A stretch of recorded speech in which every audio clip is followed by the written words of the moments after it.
l'avion transportant ces 46 militaires, un appareil de l'armée de l'air, a atterri sur le tarmac à 23h43, GMT, heure locale.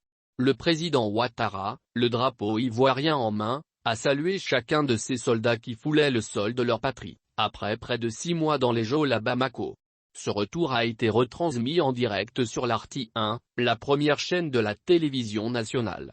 Nous sommes en direct, il est minuit et demi, mais nous sommes en direct parce que nous voulons que la nation entière, tous les Ivoiriens soient témoins du retour de nos soldats, a déclaré M.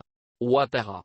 Mes chers soldats, je voudrais que vous soyez rassurés que vous n'avez absolument rien à vous reprocher. Vous étiez allés en mission, c'était d'ailleurs à la 8e rotation pour 6 mois. La mission n'a pas été facile, mais vous voilà de retour 6 mois après.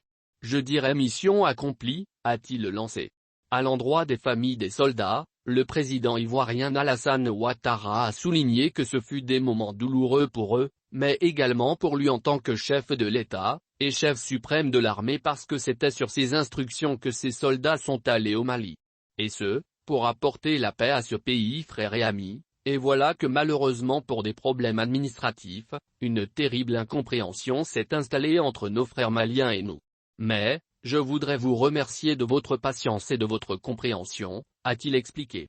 Aujourd'hui, ils sont de retour, nos soldats, et je dois dire qu'ils sont des héros. Bravo, a affirmé M.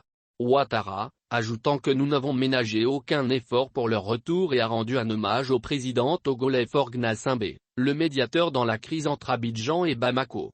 Il a salué également son frère et fils Umaro Embalo, président en exercice de la CEDEAO, les chefs d'État de la sous-région, du continent et même au-delà, qui s'y sont impliqués pour que cette incompréhension soit levée, ainsi que le secrétaire général de l'ONU.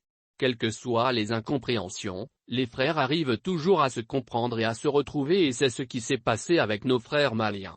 Nos soldats et nos enfants sont aujourd'hui de retour, bravo à vous, bravo, la diplomatie a payé, a-t-il relevé.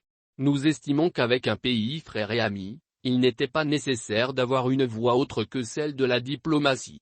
Et, je me réjouis de vous voir aujourd'hui de retour sur la terre ivoirienne. Nous sommes heureux pour vous, heureux pour nous, pour vos familles et pour la nation, a-t-il poursuivi. M. Ouattara a par ailleurs souhaité que le Mali retrouve la paix et arrive à combattre le terrorisme, l'insécurité pour faire des élections démocratiques et constitutionnelles dès l'année prochaine comme arrêté d'un commun accord entre les autorités maliennes et la CEDEAO. Plus de 1,2 million de Maliens vivent en Côte d'Ivoire. Pour M. Ouattara, il fallait tout faire pour maintenir ces liens séculaires, d'amitié et fraternels entre la Côte d'Ivoire et le Mali, se disant heureux qu'on règle ce problème sans autre difficulté.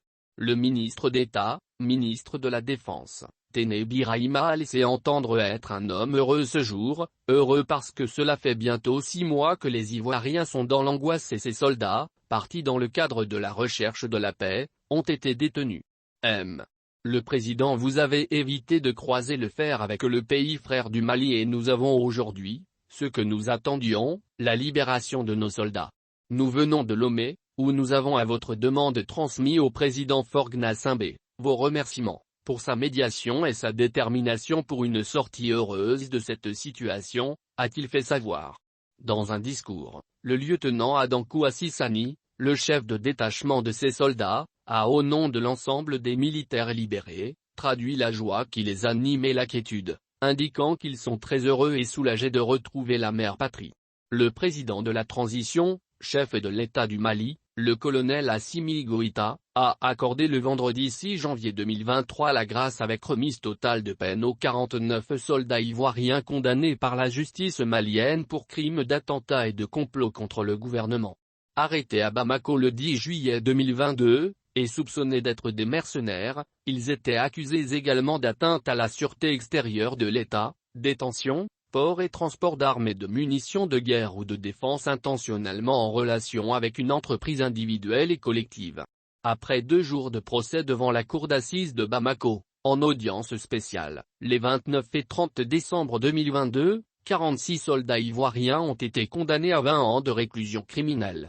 3 soldates, libérés en septembre ont, elles, écopé de la peine de mort par contumace.